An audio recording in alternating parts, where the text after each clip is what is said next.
A recent study found that a ketogenic diet caused pre-diabetes in mice, and a lot of nutrition outlets are questioning whether keto causes diabetes in humans.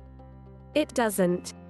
Problem is, mice evolved to eat almost exclusively carbohydrate-rich grains and are a notoriously bad way to study high-fat diets. A lot of human studies have found that ketosis is great for diabetes, to the point where diabetics can get off their medication entirely. However, long-term keto may not be a good idea because it can compromise your metabolic flexibility. Studies show that long-term ketosis can cause reversible insulin resistance. Cyclical ketosis, where you load up on carbs once a week, is the best way to feel great all the time and become resilient and metabolically flexible. There's a rumor going around that a keto diet causes diabetes. Part of it is thanks to this study, which found that mice fed a ketogenic diet developed insulin resistance, a precursor to diabetes, and couldn't tolerate reintroducing carbs into their diet. A few prominent health and nutrition news outlets have used the study as evidence that keto may cause diabetes, and say you're better off avoiding the high-fat, low-carb diet. 2. Here's the short version of this article up front: keto does not cause diabetes. In fact, several human studies have found that keto reverses diabetes to the point where diabetics can stop taking insulin. More on that below. 3, 4, 5. That said, long-term ketosis without any carbs does contribute to insulin resistance, and it's not the best way to boost your performance. That's why Bulletproof promotes a cyclical ketogenic diet that puts you in and out of ketosis, with 1 day a week of low glycemic, non-junk carb loading. At the end of this article, you'll learn exactly how you can balance ketosis and carbs to maximize your metabolic flexibility. Metabolic flexibility, by the way, is the body's ability to shift back and forth between burning carbs, or glucose, and fatty acids for fuel. First, let's take a closer look at the claim that keto can lead to diabetes. Does a keto diet really cause diabetes? At first glance, it seems like there's a chance keto really does lead to diabetes.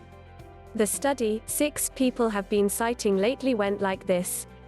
The researchers took 3 groups of mice and fed them either a high-carb diet, a keto diet, or an obesogenic diet, a high-carb and high-fat diet designed to make mice obese.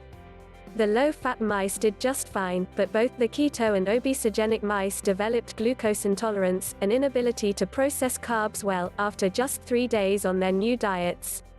The keto mice also developed insulin resistance in their livers. Insulin resistance is the first step toward diabetes. Relying on this data from mice, it doesn't look good for keto. And it's not just this study, either. Several other studies have found that keto leaves rodents unable to process carbs, 7, leads to insulin resistance, 8, and, more long-term, causes non-alcoholic fatty liver disease, which is when your liver accumulates lots of fat and begins to shut down. 9, 10, triglycerides and inflammation go way up, too. 11. But before you give up your bulletproof coffee and sink your teeth into a bagel, let's talk about something all these studies have in common: they're in rodents. And rodents are very different from people.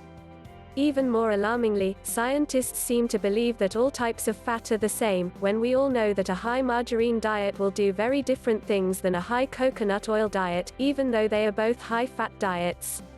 Mouse chow doesn't usually use high-quality fats. People do much better with keto than mice do. The problem with all this research is that mice are notoriously bad models for high-fat diets. Check out this scientific statement from a nutritional study back in 2012. As a model of human obesity and insulin resistance, mice suffer from the severe, if underemphasized, limitation that high-fat diets do not generally cause these conditions in humans, unless high carbohydrate is also present. 12. In other words, high-fat diets make mice fat and pre-diabetic, but they don't do the same thing to people. They do just the opposite. Keto decreases glucose intolerance and stabilizes insulin so well that a lot of diabetics can get off their medication entirely after switching to a keto diet. 13, 14, 15, 16, 17, 18, 19, keto functionally cures their diabetes. Keto decreases inflammation and improves brain function, so much so that Alzheimer's patients who switch to a keto diet actually begin to recover their brain function, which up until now was unheard of. 20, 21, 22, 23, 24, so there's that. Dale Bredeson and Mark Hyman have discussed these on the Bulletproof Radio podcast. Check out Dale's episode here, and Mark's here. Clearly, humans do not have the same issues with ketosis that mice do. They don't get diabetes and they don't get systemic inflammation. But if you do keto long-term, you may compromise your metabolic flexibility by raising your insulin resistance. More articles from Bulletproof.